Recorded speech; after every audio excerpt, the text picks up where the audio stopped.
Dalawang estudyante nasawi sa engkwentro sa pagitan ng mga sundalo at NPA sa Occidental Mindoro. Puwersa ng NPA, humihina na ayon sa Philippine Army. Ang kabuuang detalye ng balitang yan, ihahatid sa atin ni Alegria Galimba.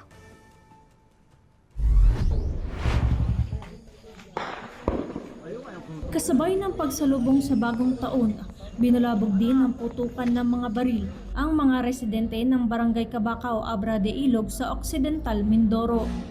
Nangyari ang magkakasunod na engkwentro sa pagitan ng mga tropa ng 76th Infantry Battalion, 1st Infantry Battalion at 5th Scout Ranger Battalion at CPP-NPA-NDF bandang alas 6 ng umaga nitong January 1. Sa nangyaring engkwentro, napaulat na may nasawing 3 bata at 2 estudyante mula sa pamantasan ng lungsod ng Maynila.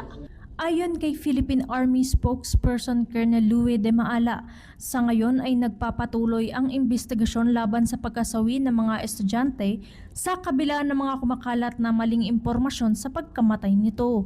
Una nang pinabulaanan ng AFP ang mga paratang ng ilang grupo kaugnay sa nangyaring engkwentro. Git nila, lehitimo ang isinagawang operasyon laban sa mga kasapi ng Communist Terrorist Group. Sa inilabas namang pahayag ng PLM, maring itinanggi ng paaralan na wala silang kinalaman sa umunoy naging aktibidad ng kanilang estudyante sa lugar. Paglilinaw ng PLM, walang clearance o permit ang inisyu at inaprubahan kaugnay rito. Samantala, nasamsam naman ng Philippine Army ang mga malalaking armas at improvised explosive devices ng NPA sa Occidental Mindoro. Indikasyon umano na humihina na ang puwersa ng grupo.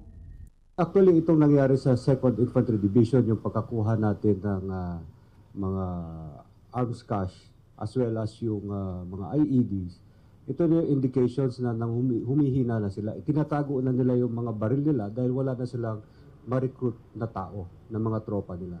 Ayon pa sa Army, ginagamit ng NPA ang mga issues sa mataas na matrikula at social issues tulad ng korupsyon at anomalya sa pamahalaan para makarecruit.